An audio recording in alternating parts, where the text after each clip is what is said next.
Second, Evening, sir. yes, good evening, everyone. Evening, sir. Good evening, people. अच्छा sir, just a second. मुझे वो edit करना पड़ेगा. Give me a minute, people. Sir, WhatsApp पे आप भेजिए ना. I'll just check. Okay.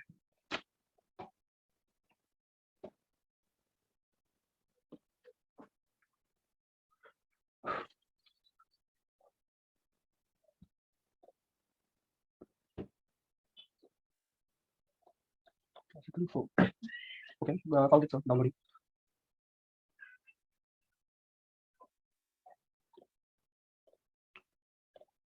हाँ sir, just wait just a second. Okay.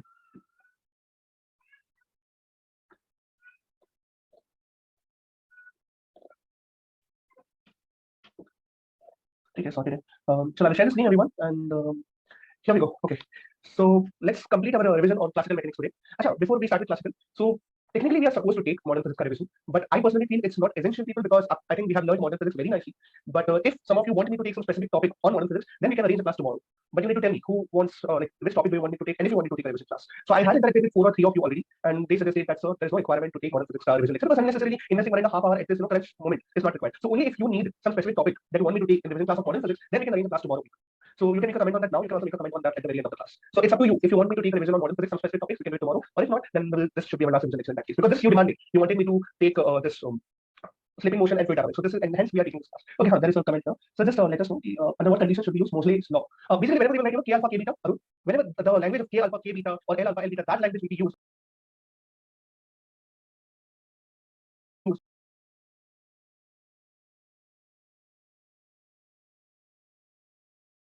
Whenever that language is used, you have to use Moseley's law. Okay. No such condition. If they write, for example, for hydrogen atom, and K alpha and K beta line is not written, when I've written Lymer series, Palmer series, then you use the regular formula 1 upon lambda is like that R into under root of 1 upon m square minus 1 upon n square. So in that case, you will use hydrogen atom regular formula. But only if they use our K alpha K beta alpha beta gamma delta whatever, if that language is used, in that case you have to use Moseley's law no matter what. But it's a good question because students do tend to get confused between Moseley and hydrogen. But I hope it's clear now. Anything else? Likewise, people, if you have some little questions, you can ask me. Or if not, then there is no requirement to keep unnecessary another outside class or revision class. Okay? So let's first complete classical today, and then maybe we'll decide it at the very end. Okay. So we'll first take slipping motion case once again, and then we'll take fluid dynamics. And if you want me to take anything else, you can tell. Okay? Sure. Let's get started, people. Okay. So please give headings. Slipping motion or rotational motion with slipping cases, basically. Let me just remove this and reapply this. Okay. Yes. So we are running rigid body dynamics, people. And in this, we are learning the slipping cases. So let's recall first of all what is the rolling motion very quickly. Okay. So rolling basically means 2 things are happening simultaneously, like one is rotating.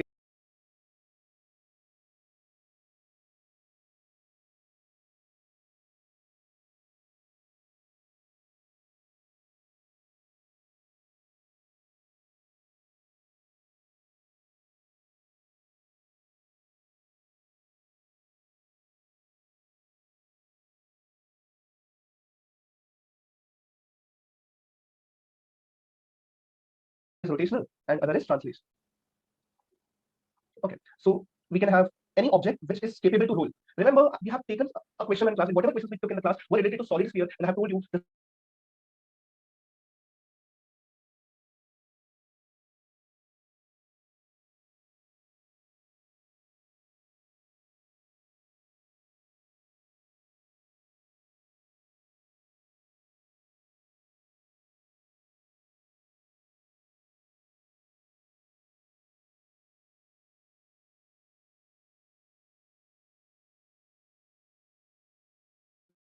of the can be created for hollow sphere, for solid cylinder, for disk, for ring.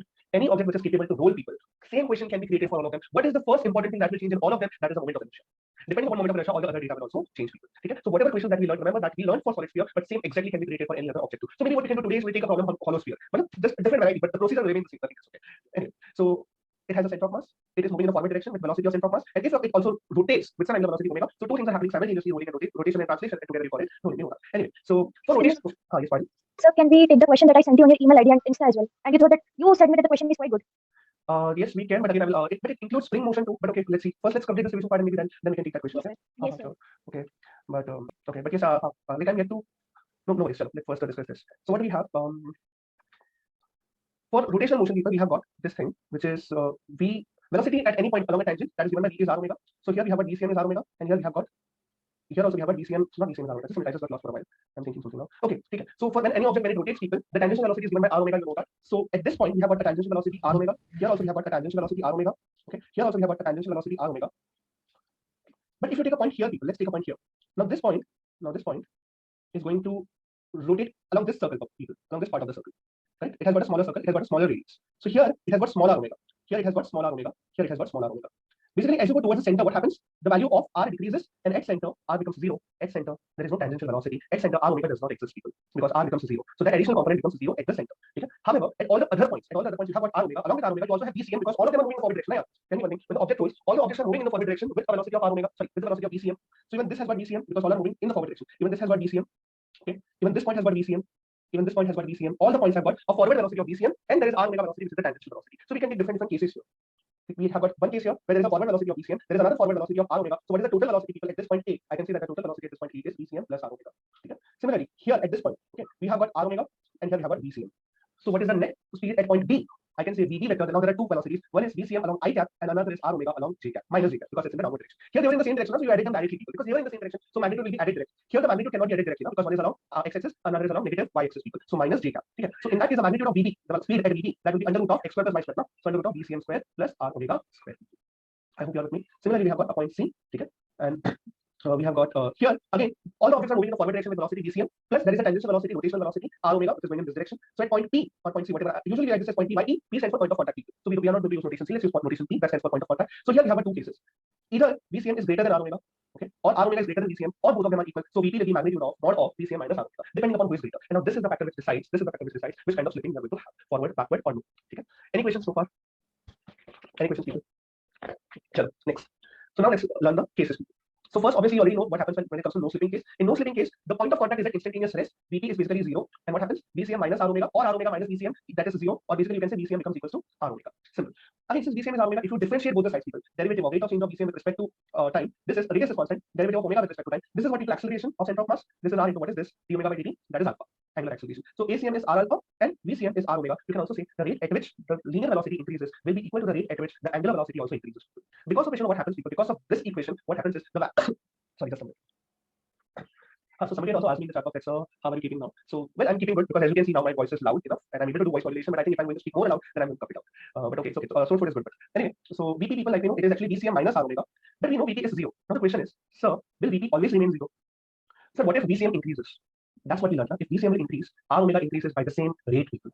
Look at this, dVCM by dt, this is r into d omega by dt. So yes, VP will always remain 0 in this particular case. If VP is initially 0, then VP will have to remain 0. Why? Because if VCM increases, then r omega will also increase by equal. So suppose if initially this is 20 and this is 20, because of which VP is becoming 0. Now if VCM increases, people, suppose this becomes 30, then r omega will also become 30. If suppose VCM decreases, suppose it becomes 10, then r omega will also become 10. But the point is, the rate of change of VCM will be equal to the rate of change of r omega, because of which VP will always remain 0. And this case is known as no slipping case. In no slipping, VCM is always r omega and ACM is always r alpha. Any questions? Anyone? Let's proceed.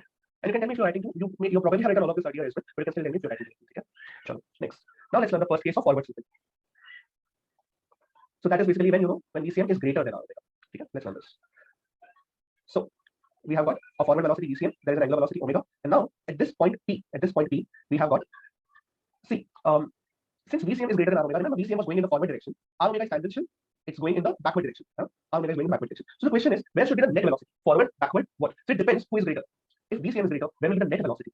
It will be in the direction of VCM. So since VCM is greater than r omega, the velocity of VP is actually in the forward direction. So this is VCM. Here you have got omega, and now we have got DP, which is in the forward direction. First, I hope you understood why DP is in the forward direction, because VCM is greater than r omega. Okay. Next is since basically what is going to happen is, people, the object which is going to roll, the point of contact now has a velocity with respect to the ground. So it is going to slide, it is going to skid.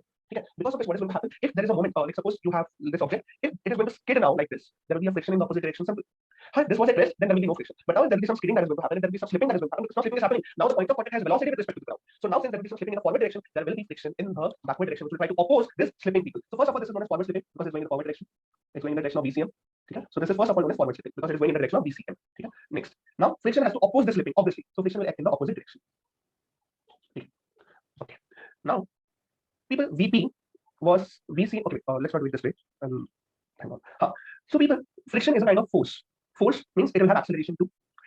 The question is whether the acceleration given by this is it going to accelerate something or decelerate something. So people, F is against VCM. F is in the opposite direction of VCM, so it is going to reduce VCM. Do you agree with this or not? I repeat, F is in the backward direction, so don't you think it will reduce the value of VCM now? Yes, sir. Okay, that's it. So what we will say is F will decrease VCM. That's important. Second, at the same time, F is also going to generate a torque now, because here is the center. Here you have got R, R cross F, and what is the direction of the torque? It's clockwise. And R cross F. This is how we write, right? R cross F. Basically, just draw a clock, people. If suppose, listen, if R was here, if F was here, then R cross F is like this. Simple. Okay. If R is here and if F is here, okay, then R cross F is like this. Simple. You just have to draw a clock from A to B. Or you also you keep fingers in the direction of R, curl it in the direction of F. Okay. How is the thumb going? Thumb is going inwards, but how the fingers curling, people? Fingers are curling in the clockwise direction. R is downwards, F is on the left, and how are the fingers curling? Fingers are curling clockwise. Okay, simple. So there is a torque now. Friction is going to generate a torque, and that torque is going to be equals. That torque is going to be clockwise. Don't you think it is going to support omega now? Because this torque is not opposite to omega. This torque is supporting omega. Omega was going like this, people, and torque is supporting the omega. Remember, torque is nothing but what? Angular force. Tau is I alpha. Tau is angular force. If torque is there, it means angular acceleration is there. Force, this friction will generate a torque. Since torque is there, it means angular acceleration is there. The question is this angular acceleration in the direction of omega or in the opposite direction of omega? Obviously, it is in the direction of omega. So this will increase the value of omega. Yeah, this will now increase the value of omega. So I can simply say another thing here, and that is torque will increase omega. Yeah. Now, Vp was people VCM minus R omega initially because VCM was greater than R omega. So Vp was VCM minus R omega. But now what is happening? Friction is decreasing VCM. Yeah. So VCM is going to decrease and torque is increasing omega. So omega is going to increase. Until when will this keep on happening? Suppose initially VCM was 30. Let us say R omega was initially 15. Suppose I'm just saying, suppose VCM was 30 and R omega was 15. Now VCM will decrease and omega will increase. So it will keep on happening because there is continuous acceleration. There is continuous retardation. Both is happening simultaneously here. This force is continuously going to retard VCM. So 30, 29, 28, 27 is going to decrease and torque is continuously increasing omega. So 15, 16, 17, 18. So this will keep on happening. Like 29, this will become 16 because this one is decreasing, this one is increasing. 28, 17, 27, 16. This is going to keep on happening. And as soon as they will reach a common value, people, what will happen? Vp will become 0. As soon as Vp will become 0, what will happen? Friction will stop. Friction stop. If Vp is 0, object is at rest. Like object is not object, the point of contact. It is at the point of contact is at instantaneous rest. And as soon as the point of contact is at instantaneous rest, why will the friction? Friction will stop exerting. If friction will not be there, torque will not be there, force will not be there, no acceleration, velocity will remain constant. Now you are back to no slippage. I repeat. Once you reach 0 value, as soon as Vp becomes 0, simple, the point of contact is not skidding now. Since point of contact is not skidding, friction is not going to apply. Friction does not exist after that. If friction will not exist, there is no deceleration, there is no torque, velocities will remain constant. Now you have either no slipping case. So forward slipping happens, but thanks to the friction that it brings back the thing to no slipping. Is this concept clear very much once again? Yes, sir. Good. Others, please ask me any questions. Okay? Should I proceed? Okay? Sure. Now let's learn the backward slipping case. Okay. So what do we have? We have got this ball. And now we have got VCM, now we have got omega. So at this point of contact P, what do we have in the forward direction? In the forward direction, now I have got, let us say, VCM. In the backward direction, I have got R omega. But this time, R omega will be greater than VCM. So whenever this happens, we call it backward slipping. Why? Because since R omega is greater than VCM, when is the net velocity? It will be in the direction of R omega. It will be in the direction of R omega. Okay? So here we have got omega, here we have got VCM, and now net velocity Vp will be in this direction, which is actually equal to R omega minus VCM this time because R omega is greater. Now, since the slipping is happening in the backward direction, people call it backward slipping. But what will happen to friction? Friction will try to oppose the slipping. Friction will now act in the forward direction. It will oppose the slipping. Now, since force is in the forward direction, acceleration is in the forward direction, what will it do? It will increase VCM, don't you think this time? Force is in the forward direction, people. Acceleration is in the forward direction. Now, this time, VCM will increase. Also, there is a torque. Now, the direction of torque is R cross F. This is R, this is F. The direction of torque is R cross F. This is going anti-clockwise. This is going against omega. So that, since torque is there, alpha is there. Alpha means angular acceleration, but angular acceleration is opposite to omega. It means omega will be decreased. Omega will be decreased. So omega is decreasing this time, VCM is increasing this time. Again, until when this will keep on happening? Until when it will become equal. Same story. Suppose this was 30, this was 15, this is increasing, same story. 29, 16, 28, 17, 26, 18, and until they become equal, it will keep on happening. Once Vp becomes 0, friction stops. If friction stops, no force, no torque, you're back to no slipping. I hope the slipping cases are clear. Okay? We can take some random questions on this. Okay. Yes, sir.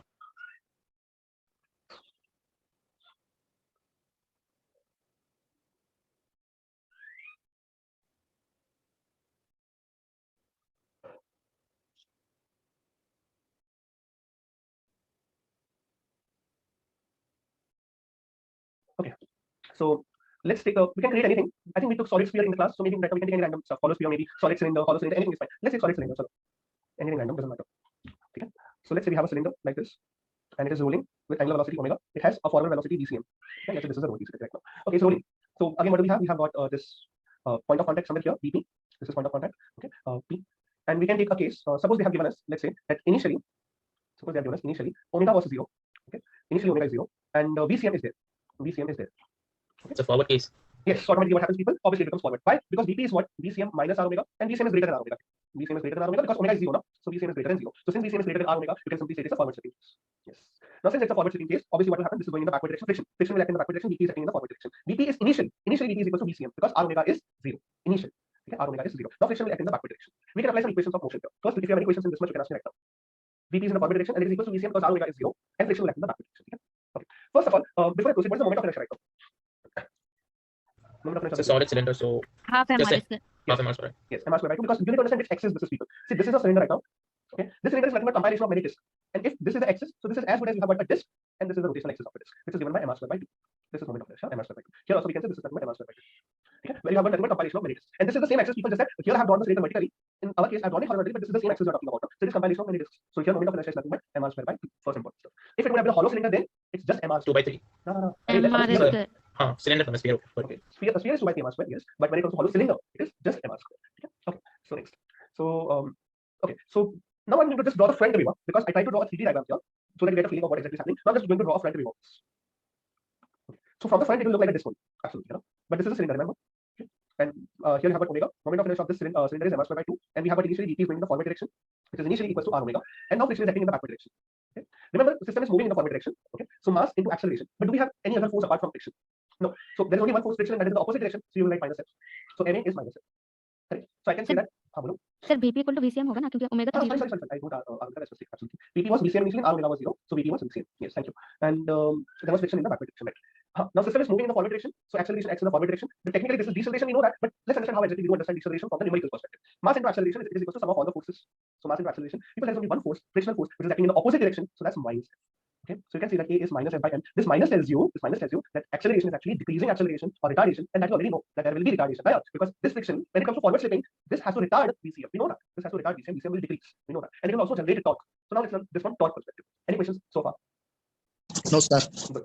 Now let's learn this from torque perspective. So when it comes to torque, people, torque is I into alpha. Okay, torque is f, and what is the perpendicular distance from the axis of rotation? It's radius r. The perpendicular, because torque is what? It is force into perpendicular distance. Perpendicular distance from the axis of rotation, that's radius r only. Okay? So torque is f into capital R radius. Moment of inertia. See, in the class we took solid sphere, we wrote 2 by 5 m square. Hollow cylinder, now it becomes m square by 2. Likewise, you can create this question for all the other objects which are capable to rule. Okay? This is alpha. So fr is m square alpha by 2, and we already have that a is minus f by m. Okay, this one.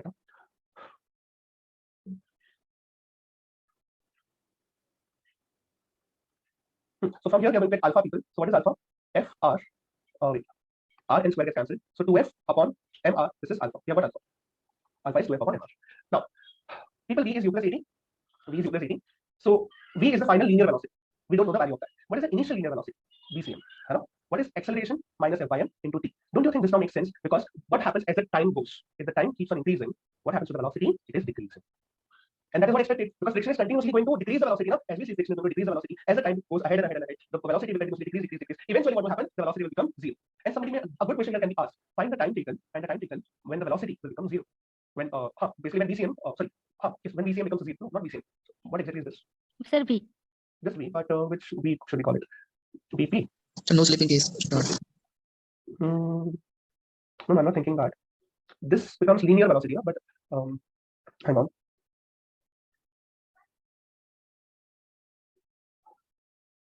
Okay, for no slipping, the Vcm will be equal to r omega. Okay, let's just keep it right on this way. This is one example. T increases, V decreases. Okay. We have another example. Omega is omega naught plus alpha t. Like very similarly to this kinematic equation, we have got another kinematic equation. Omega is omega naught plus alpha t. Now, omega naught was 0. There was no initial angular velocity that was given to you in the question. Here, there was no initial angular velocity. Where is it? Initially, omega is 0. Okay. Next, alpha you just found out. This 2f upon mr into t. So what happens to omega, people? Omega becomes 2ft upon mr. Omega becomes 2ft upon mr. Okay. And then what the case that we know is the no slipping case, where Vcm becomes equal to r omega. People. Remember, this is actually the value of Vcm after time t, because Vcm is continuously decreasing. This is initial Vcm. Let's call initial Vcm as v naught v. Okay, I'm just going to say I have written now that initially omega is 0. Let's say initially value of Vcm is v naught or anything. Let's call it v naught. Add it if you want in the question, if you copy this thing. Let us say initially omega is 0, and let us say initially Vcm is v naught. And Vcm is going to decrease, we know that, because friction is going to oppose Vcm. I repeat, friction is going to oppose Vcm, so Vcm will decrease. People, you know? So that's what. So as we see, this is final value of Vcm, and what is the initial value of Vcm? It is v naught. Okay, sir. Any confusion? Please ask.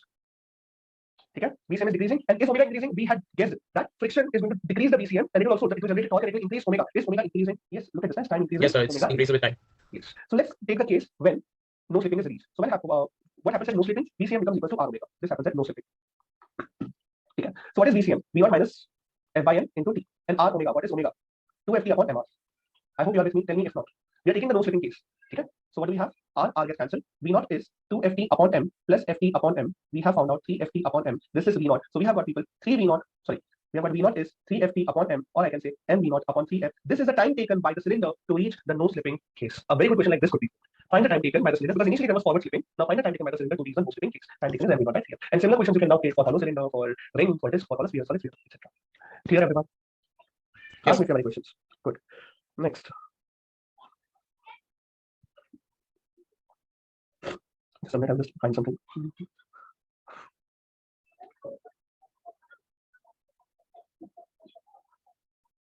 So we can take an inclined motion problem too, maybe. You need to tell me what are the kind of problems you need me to take. So Yes, sir. Please. an inclined motion? Chalo, okay, let's take this. So let's say we have got an inclined motion, and here we have got a sphere or a cylinder, or let's take a ring this time maybe, or disc. Okay, so let's take a ring. Okay, so we know moment of inertia of this ring, that is mass. It is capable to move. Okay, and okay, let's say this is omega. We have got VCM. Now the thing is, there is a weight which is going to be initially. Wait, what I'm going to say right now is thinking something. Okay, so we have a weight here in the downward direction, mg. Mg has got two components, horizontal and vertical. We know this is theta, this also becomes theta, this becomes mg cos theta, this becomes mg sin theta. People, mg sin theta is a force which is acting in the direction of VCM. Mg sin theta is a force, okay, it is acting in the direction of VCM. It means VCM will increase. Now, how will mg sin theta contribute to omega people? No contribution. Why? It passes through the center of mass. Perfect. Mg sin theta people, it passes through the center of mass, because of which there is no torque. Because I hope you remember, torque is F into R perpendicular. So if this is R, if this is force, then torque is F into R. Here, torque is F into small r. So F into small r. People, F passes through center, R becomes 0. Here, mg sin theta passes through 0, passes through center. It does not contribute to any torque. So important thing to realize here is that mg sin theta does not generate any torque. Does not generate any torque because it passes through center. It passes through center. Okay. Since it does not generate any torque, it means tau is 0. Tau is 0. It means I alpha is 0. It means alpha is 0. It means there is no angular acceleration. It means omega is not affected. People. Omega is not affected. So tell me one thing. If suppose I would have given you initially, let's say this ball was at no slipping. Suppose initially it was rolling, purely rolling, and suddenly there is an incline or whatever. Okay? So Vp is supposed to be VCM minus R omega. Initially VCM and R omega were equal, because of which Vp was supposed initially 0. Okay? But now VCM has increased. Because of mg sin theta, VCM has increased, but R omega remains the same. So it's something like initially both were 20 and 20. Now because of mg sin theta, VCM has increased. Let's say 21, 22, 23. But what happens to this 20? This 20 remains the same. It means VCM is going to be greater than R omega. We have got a forward slipping case. Okay. So whenever forward slipping is going to happen, friction will come to the rescue. So the object must be rough. Remember, people, that rolling motion is impossible in a frictionless surface if the object is initially at rest. I repeat, if the object is initially at rest, and if you're going to push it, then it is not going to roll if there is no friction. If suppose if the object is already spinning, and if you keep it on a frictionless surface, then it will keep on rolling forever. Okay? But if it is initially at rest, and then if you will push it, and if there is no friction, then it will never roll. Without friction, rolling is impossible, provided it was initially at rest, or initially at forward slipping, or initially at backward slipping. If initially it is already rolling, and then you keep it on frictionless surface, then it will keep on rolling. Then that's fine. Okay? So forward slipping is going to happen now. Okay. So friction will act in the backward direction. Now it's just about our equations. So what do we have? We have got theta. We have got this. We have got mg sin theta. And this will be acceleration. And now friction is going to act in the backward direction. Here, F. So mass into acceleration, which is the force in the direction of acceleration, mg sin theta, which is the force in the opposite direction, friction, F equal. Let's say this is the equation 1. Or let's say acceleration is basically mg sin theta upon m minus F by m. Or I can say acceleration is g sin theta minus F by m. Okay. So what happens to VCM? V is u plus AD. Let's say initially the value was V naught equal. Again, let us say initially the value was V naught. So V will be equals to VCM after time t. Okay, after some time t, VCM will be initially, let us say it was V naught, and finally it is A into T minus A. A is g sin theta minus F by m into T. I hope you are with me. Okay, next. Now, similarly, this friction is going to generate torque, but mg sin theta is not going to generate torque. Friction will generate torque. This is R cross F. It is going to generate torque in this direction. Okay. So what do we have? We have got tau, which is equal to I alpha. Okay. Tau is F into R once again. Perpendicular distance is again R equal. I, it is mr square this time into alpha. Okay. So we have got F, which is equal to mr alpha. F, which is mr alpha. Okay. Okay. I'm thinking something. Copy this. I'll just check something. So what exactly should we try to derive here? That's what I'm thinking.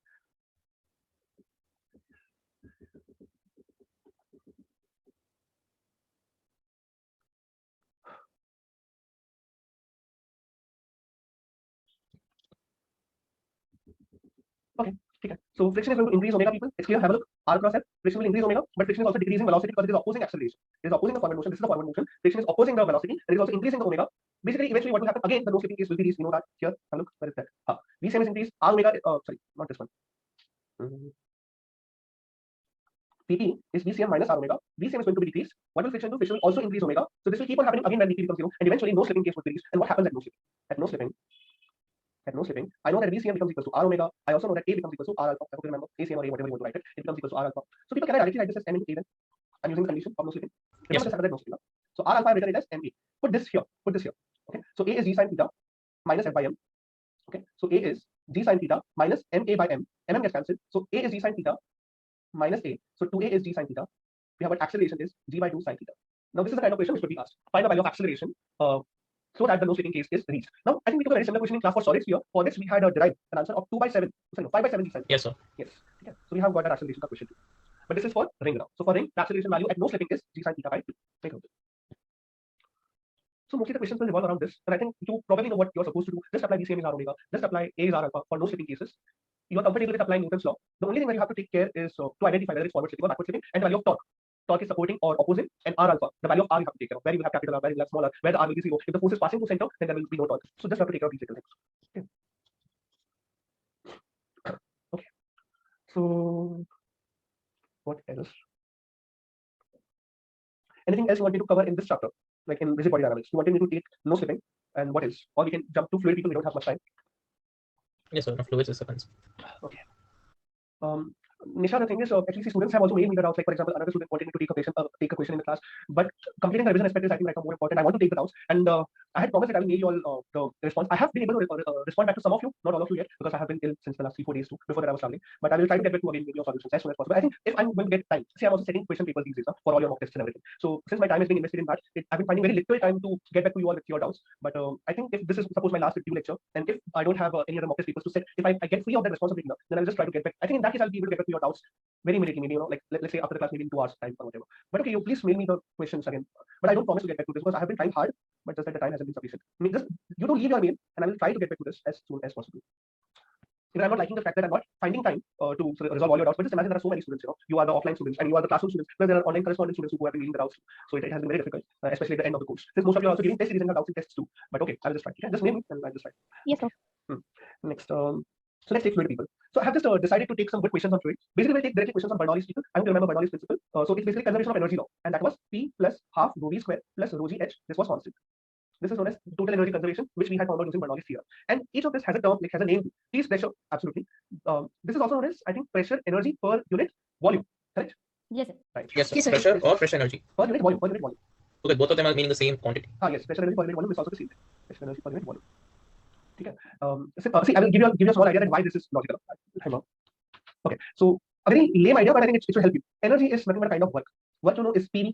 P delta actually, I'm just saying it's PV. Okay. So energy upon volume is pressure. Now does this make sense? Pressure energy per unit volume is pressure. Okay. Yes, sir. So a lame idea, but it's better to understand it this way. Okay. And similarly, half rho v square. This is kinetic energy per unit volume.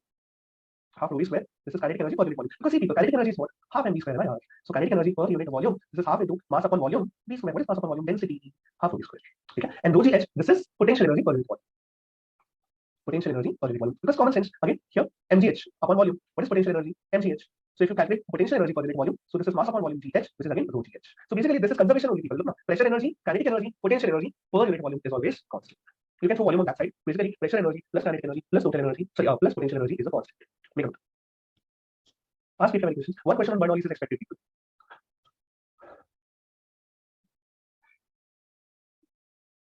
Yes, sir. Chalo, next. Proceeding ahead. So we have our P plus half rho so gh is constant, and now, hang on. Okay, let's just take a question. So short take some really good questions. The thing is, I'm not able to find time to type the questions, but I'll just take it. See, you guys have been busy in learning. I have been also too busy lately in working for all of you, but okay, no complaints. Doing happily. Okay, so this is the DI for 2011 question. I like this question, so I'll take this one first. So there is some kind of a tube they have given us. Okay, something like this maybe. And there is a space here. Actually, okay. So there is a space here. There is also space here, and another tube is connected. Basically, remember this is water. Like it's there is no white color available. Okay, there is yellow color. I think yellow can work as good as white. No, it doesn't work as good as white, but it's okay. I'm just trying to create a space. So there is a small tube, an inlet or outlet, whatever you want to call it, is available here, and this connects directly to air. So outside we have got air basically, and we have got water. We have got water.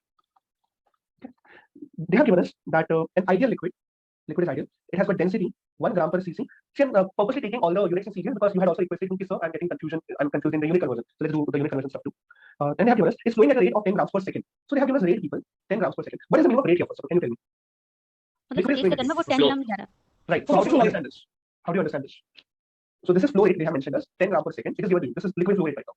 Simple. Look at the units, people. Gram per second. Gram means mass. Second is time. So this is dm by dt. Don't you think? Rate means what? Rate of change of something with respect to something. Rate of change of mass with respect to time. We have to look at it later. So dm by dt is given to us as 10 gram per second. I hope this is understood. Next. And they have given us that pressure at this position here is PA, and along the same horizontal level somewhere here the pressure is PB. Okay, and the radius. Just a second. P plus the radius of this tube here, not the diameter. The radius of this tube, the small tube, is given to, let's say, RA. The radius of this tube is 0.2 centimeter. This is radius, not diameter. Okay? And the radius of this tube, the larger tube, RB, is 1 centimeter. This is 0.2 and this is 1. And they're asking us PB minus PA is the value of PB minus PA. I hope the question is understood first of all. Please tell me if you have any questions in the question. PB minus PA is being asked. See, many students first will think, sir, answer will be 0 because P and PB are on same horizontal level. No, people, it will not be 0. The reason is, yes, they are on same horizontal level, but they are not in the same tube. In the same tube, the pressure will have been same, but they are not in the same tube. Okay? See, we have learned, suppose if I would give you just one cylinder, then along any horizontal line pressure will be same because they are right now in the same compartment. But if there are two different compartments, then the pressure will vary because there are different additional pressures. Right? Pressure on same horizontal line is same provided that you are in the same compartment. Here there is additional pressure of only this much, but here you have got an additional pressure of this much. This is P0 plus. I hope you remember how to calculate the additional pressure. P0 plus HROG. Exactly. So this is water. If you want to calculate pressure here, then you have an air pressure plus additional HROG. So that is different in both the cases. Okay? So you cannot say that the pressures are equal because these are different compartments. So never be tempted to write the answer 0 because compartments are different. Okay? Now first let's learn dm by dt in detail. I hope you have copied the question. First quickly copy the question. Yes, sir. Okay. Sir RA का value कितना है? 0.2 centimeter, 0.2 centimeter, and RB is 1 centimeter. Radius. Sure. So we have got dm by dt, which is given by 10 gram per second. Okay? I can write this as d by dt of what is mass density into volume. Density will be constant. It's an ideal fluid. Ideal means incompressible. Also, I hope you remember that. Incompressible means density is constant. Okay? D by dt of volume. So this is rho. D by dt of what is volume? Volume is area into length. So this is rho. Area for that particular cross section. If you take it constant, this is dl by dt. Rate of change of length with respect to time. This is velocity. So when you say flow rate, when you talk about dm by dt of flow rate, which we have mentioned it is going to remain constant, it is rho area. You also write this as Q. Q is basically flow rate. We have learned this in the class, but we are just recalling it nicely. This is dm by dt, and which is given by rho area. And if you remember, we had learned law of conservation of mass people. The rate of change of input mass will be equal to the rate of change of output mass. And I told you that in high school you have learned equation of continuity is A1 V1 is A2 V2. But technically it should be rho1 A1 V1 will be equal to rho2 A2 V2. How the density remains same, then the rho gets cancelled. But who told you that density will always remain same? Yes, in our case right now, rho will be same. Why? Because it's an ideal fluid. But if it was not an ideal fluid, if the density changes, then rho1 A1 V1 will be equal to rho2 A2 V2. Otherwise, you will say A1 V1 is equal to the rho is same. Okay. So amount of input rate will be equal to amount of output rate, which is law of conservation of mass people. Amount of mass input is amount of mass output. Any questions? Yes. Okay, so they have given us Q. Q is rho A B. So I can find V from here, which is Q upon rho A. So this will be Q upon rho into pi r square. So let's find velocity in the first tube, in the first compartment. Q they have given us, which is how much? The flow rate, it's 10 grams per second. 10 grams per second. Rho, they have given us 1 gram per centimeter cube. Pi into r square. What is the radius of the first compartment? The radius of the first compartment is 0.2. I hope you are with me. Ask me if not. Remember, Yes, everything is in CGS right now. In exam, there are two options. Either you solve everything in SI, or you solve everything in CGS. But at the end of the day, you need to remember that if you solve everything in CGS, if in a final question they ask you to write the answer in SI, then you have to reconvert it. So it's always your call whether you want to solve it in SI or whether you want to solve it in CGS. So right now, since everything is in CGS, I will keep everything in CGS. Now, why should I convert unnecessarily everything right now? Okay. So this is 10. Gram gets cancelled. Okay. Then I have got centimeter cube pi. Sorry, 10 upon 1 into gram gets cancelled. Actually, I'm just thinking I want to explain the meaning of units also here. So I have a second inverse basically. 1 centimeter cube inverse pi 0.2 square, that's 0.04, and this is centimeter. Wait, how exactly should I explain this? I'm going to write CC as centimeter cube. That's better. I'm going to write CC as centimeter cube. This is better. Okay. So gram and gram gets cancelled. 10 second inverse upon 1 centimeter raised to minus 3 pi 0.2 square, that's 0.04 centimeter square. Okay. So we have got 10 second inverse upon pi into 0.4. What do we have? Centimeter raised to minus 1. Okay. So because centimeter raised to minus 1 goes above, that becomes centimeter. Second raised to minus 1, that goes below, that becomes second. I hope you understood the units. Don't you think this is a Yes, logical sir. unit? Because Yes, what is CGS unit of velocity? Centimeter per second. Centimeter per second. Okay. So just explaining you that how the unit things also work here. You don't need to either substitute the units. But the point is, if you will keep everything in CGS, automatically answer will be also in CGS. That's what I wanted to explain. But you don't need to write these units in the exam. You can ignore. But the point is, answer will remain in CGS. Okay. Okay. So what is the calculation of this 0.04? Let's calculate. So we have got 79.62. Okay. 10 divided by pi divided by 0.04. Yes, 79.57 centimeter per second. So this is velocity in the first case. Let's similarly calculate velocity in the second case. That will be Q upon rho pi r2 square. Q upon rho pi r2 square. Okay. Q flow rate, that's constant people. Amount of input is equal to amount of output. So that's 10 upon rho, which is 1 pi r. Radius in the second case. What is the radius in the second compartment? That is 1 centimeter. Okay, this is an easy calculation. So this is just 10 by pi. So velocity will be massively reduced. This is just 10 divided by pi. 3.18. Okay, so this is 3.18 centimeter per second. Don't you think this is again logical that the velocity will be massively reduced? Initially, if the pipe is people thinner, you know how fast the water can move. If the pipe will be thicker, velocity will be very slow, which is very much logical. Like initially, the velocity as we see here was 79.57 centimeter per second. Now the velocity is reduced to 3.18 centimeter per second. Okay. Next, so we can apply Bernoulli's theorem. PA, like P1 whatever, P plus rho gh plus half rho v square. This should be equal to P plus rho gh plus half rho v square of the second case. P plus rho gh plus half rho v square of the second case. Now listen, first case is PA. Rho gh, which is this h, important to recall. People, this is not the depth. This was potential energy per unit one. This is the height from the ground. write it in a note that rho g h in Bernoulli's theorem. When you write a rho g h in Bernoulli's theorem, this is not depth. This is potential energy per unit volume. This is height from the ground. Yeah. So you take wherever you want to take, you can take ground, but don't you think height of the first case and height Yes, of the sir, second both case the is same? Yes, sir. A common mistake that students may do here is they will think that rho g h is this and rho g h is this. It's not this rho g h because right now the meaning of rho g h here is potential energy per unit volume. Please take care of that. Okay? So height of the PA and PB is same. You can just cancel rho g h on both sides. Write it clearly. Ask me if you have questions. Okay? So PA plus half rho in the first V1 square, rho V1 square. This is PB plus half rho V2 square. I think now we have got the answer. They wanted us to calculate PB minus PA. Okay, so half rho V1 square minus half rho V2 square. This is PB minus PA. So we have got half rho we can take common. V1 square minus V2 square. This is PB minus PA. So we have got PB minus PA is equal to half is 0.5. Rho is 1 gram per cc. V1 square. It is 79.57 square minus V2 square, which is 3.18 square. So this answer will be equal to 0.5 into bracket 79.57 square minus 3.18 square. I'm getting roughly 3160 people. Okay. Yes, it's absolutely correct. Outstanding. 3161 is the answer they have given us here. Nice. Okay. So what will be the unit here? Now that's important. Let's learn something more units. It will be CGS now. What is CGS unit? That's the question. Bar. No. Dyne per centimeter, sir. Yes. It is dyne per centimeter square. Just a minute actually. Dyne per centimeter square because specific force upon area. Actually, copy this one.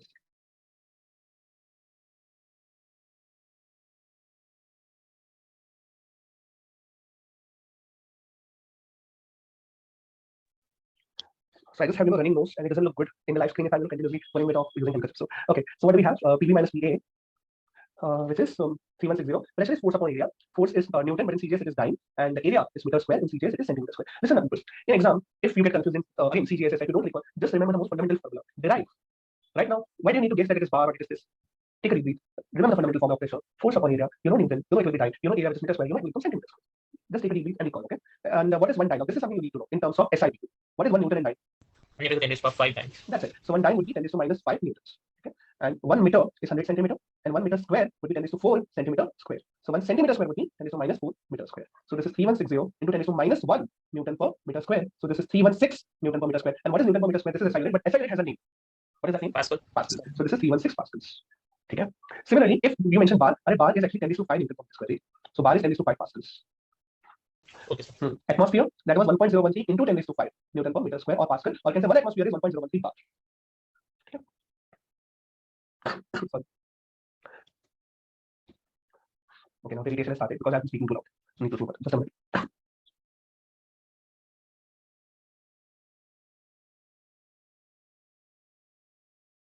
Okay, so next, let's take another question. Here we go. So here's another, just an interestingly good question. A small, a very small one, but nice one. So they have given us a pipe. This was a question in IISc paper. Okay, and there is a pump here, and this height is h. They have given us here the pressure is P. They have given us here the pressure is P plus delta P. They have given us here the velocity is U. They have given us that density is rho and it's constant. Okay. And they're asking us the value of delta P, and then there are 4 options. I'm not writing the options. Copy. Okay, I think I will speak very slowly now. So anyway, the thing is when teachers tend to speak slowly and when there is no voice modulation happening, the lecture becomes very boring. Because if I'm going to continuously speak in this tone for 1.5 to 2 hours, eventually we're kind of going to sleep. But that's what. So right now 1 hour is already done, so it's good. We just have 15 minutes. But I'll speak for 15 minutes. I can speak in this tone, so it's okay. So what do we have? We want to find the value of delta P. So we can apply Bernoulli's theorem. P plus half rho v square plus rho g h. This is equals to P plus half rho v square plus rho g h. This is in first case. This is in second case. Okay. So in the first case, pressure they have given us is P. Half rho v square. Rho is rho. V is V1. Okay. Plus rho g h. This is potential energy. Remember, this is potential energy. Rho g, what is height, people? Capital H. I hope you understand. Tell me if not. Any questions until here? Okay. Now, No, I'm saying that the velocity here is V1. We don't know the value of V1. We don't know the value of V1. I just said that the velocity is V1. This is equal to pressure in the second case. They have given us P plus delta. Have a look. Plus half rho. Velocity they have given us U square. Okay. Plus now this is potential energy. This is along the ground. So this is 0. Any questions, anyone? Ask No, right now. Good. Okay. P and P gets cancelled. Okay. What is the relationship between V1 and U? Can you tell me? V1 and U, what is the relationship? We can use the equation of continuity here. Perfect. Okay. So rho 1 A1 V1 will be equals to rho 2 A2 V2. Density is constant. People, it's the same pipe. Radius is constant. Area is constant. So velocity will be same. Okay, that was easy. That's it. Velocity will be same. So half rho V1 square, half rho U square will get cancelled because V1 and V2 is same. It means V1 is also equals to U people. They both will get cancelled. That's it. Rho GH is delta. Simple. Okay. That's the answer. Actually, there are options like minus rho GH. There are options where they have done 2 rho GH or something like that. So we just have to take care of the conventions and everything that we have got here. But this is the correct answer. Nice. Let me see what else. Okay, so there was a very interesting question that I saw on upstress problem people. A two liquid problem. First, I will make you recall one liquid problem, and then I will teach you this two liquid problem. Shall we done? Next, okay. So, see, if you recall, we had done questions like this where I have given you suppose a sphere, and if I tell you that this is floating, but this is completely submerged. Floating, but completely submerged. The diagram doesn't make sense. Wait, now it will make sense. This is floating, but completely submerged. Then how do we understand this? We have got weight mg in the downward direction. If it is floating, it is total downward will be equal to total upward. So it has to be equal to the upthrust Ft. Mg has to be equal to the upthrust Ft. Okay. So mg, what is upthrust? It is basically the mass of the liquid displaced. Upthrust is mass or weight, not mass. Mass is not word. Weight of the liquid displaced. Weight of the liquid displaced. Okay. So weight is basically mass into gravity. Okay. Mass is density into volume into gravity. But what is density of the liquid? It is actually sigma. Usually we use the notation sigma for liquid. Okay. Sigma. Volume. What is the volume of the liquid that will be displaced? It will be equal to solid. Obviously, if you will put a mobile phone into the water, the amount of volume that will be displaced that will be equal to mobile phone. If you will just take a bottle and if you put it inside the beaker, the amount of liquid that will be displaced that will be equal to the volume of the water. So whatever is the object, if you have let's a block, then what is the volume of the liquid that will be displaced? Equal to the volume of the block. So since I have a sphere, what is the volume of the liquid that will be displaced? It will be equal to the volume of the sphere. So mass is density into volume of the sphere. Density of liquid and volume of sphere. I hope you remember this now. Mass is density of liquid into volume of sphere into gravity. Any questions in this? Do you recall this, people? Yes, sir. Yes, sir. Please ask me any questions. Okay? So this is sigma liquid, okay, into volume of sphere into gravity, and this is mass into gravity of what? Mass into gravity of sphere. So that's density of sphere into then we have got volume of sphere. Mass is density into volume into gravity. This is density of liquid into volume of sphere into gravity. Okay, so that's fine. When this happens when the things are completely submerged, and then we have case partial submerged. We have case different cases that we had learned. But I am just making you recall this because I have to take a specific problem where two liquids, mixture of liquids are present actually. First to be formulas.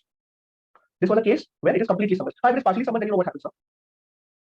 I'll also take that case. That would mean that उतना ही volume का upthrust ही होगा. That's it. So the volume of the liquid that will be displaced that will be reduced now. That's it. Yes, So sir. it will be volume of sphere in that case. It will be volume of the sphere inside the liquid in that case. तो sir यहाँ पे density same होगी ना? हाँ, absolutely. In this case, the density will always become equal. Okay.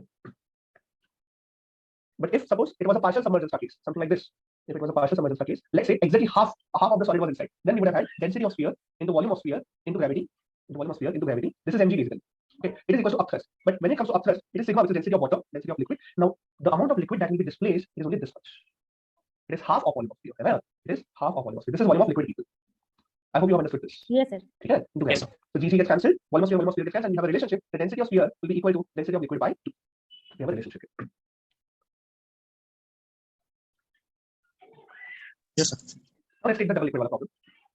So the question that I have found is something like, they have given us that oil is floating on mercury. There is mercury, Hc, and there is oil. Obviously, oil will float over mercury because mercury is solid, almost semi-solid, and oil is liquid, so it will float over mercury. However, there is a solid which is partially penetrated into the mercury and it is partially on oil, and now the system is in equilibrium. Very interesting. System is in equilibrium. And they're asking us find the density of this solid. Density of solid. And they've given us some data. They've given us the density of oil is 0.8 gram per cc. Density of mercury is 13.6. That we know, 13.6 gram per cc. Okay, so let's do this. So again, what do we have? Mass into gravity. It is equal to upthrust. But the thing is, now upthrust is divided in two halves. One will be upthrust due to oil, another will be upthrust due to mercury. This is the only small trick. Mercury will have an upthrust like this, and oil will have an upthrust like this. That's it. Very much. Okay. So we have got two upthrusts. Mass is density into volume into gravity. Okay. Upthrust of oil, that's sigma of oil. Okay, sigma of oil. But however you want, right? Density of oil. What is the volume of oil? Half of sphere, what do you think? This is the volume of oil. Volume of the liquid displaced. This is the volume of the liquid displaced in the oil. Half, exactly half. Half of volume. Tell me if you have any questions, please, right now. Into gravity. People, upthrust is weight is mass into gravity. Mass is density into volume. Density of oil is rho of oil, and volume of the liquid displaced will be half of the sphere. Similarly, we have a density of mercury. What is the volume of liquid displaced? Again, half. Again, half. Are you with me? Yes, sir. That's it. Vc gets cancelled. We have a rho is equal to density of oil by 2 plus density of mercury by 2. So this is basically arithmetic equal. Density of oil plus density of mercury by 2. And that is equal to 0.8 plus 13.6 by 2, which is 14.4 by 2, and that is 7.2. Let me check the answer. Absolutely correct. So small question, but interesting one. So I thought I will take this too in the class.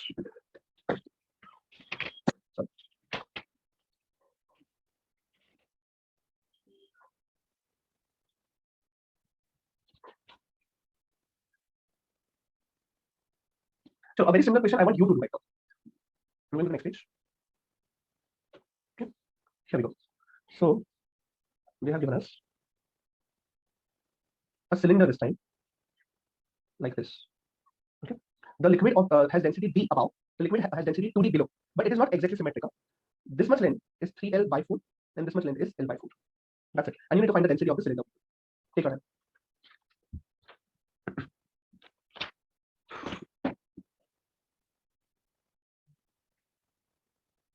because we did not take the mixture ka problem earlier in class. So when I was setting basically question papers, I came across these questions and I thought that maybe we should take these also.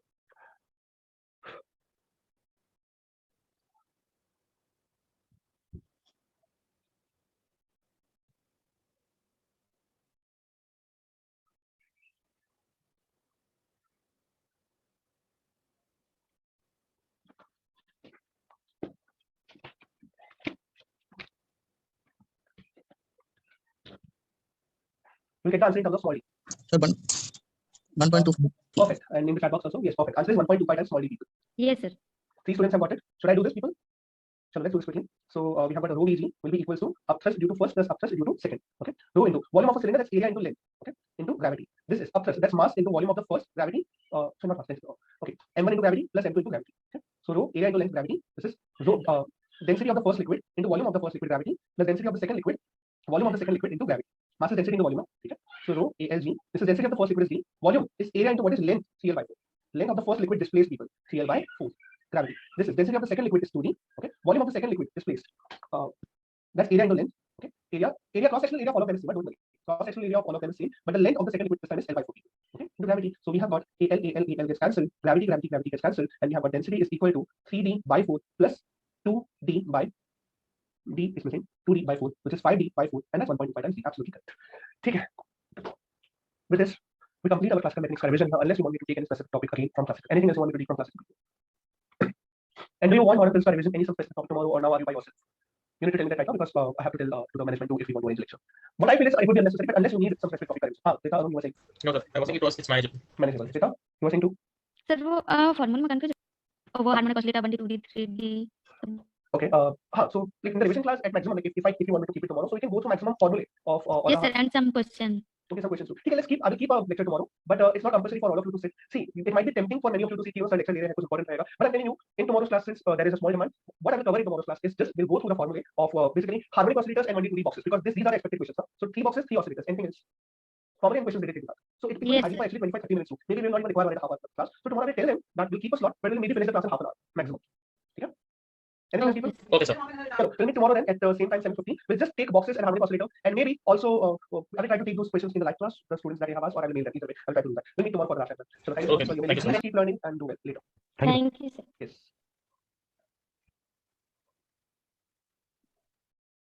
Sir हाँ Aditya. Sir वो photoelectric effect की units में थोड़ा problem है. Okay, so can units as in? Units मतलब अच्छा, वो okay, थोड़ा understood. It becomes confusing at times at C का और pi lambda में everything. Okay, so Yes, sir. let's take a couple of problems on photoelectric and quantum both, because these are हाँ sir वो दोनों में कब electron volt में जो है वो सब. okay. Done.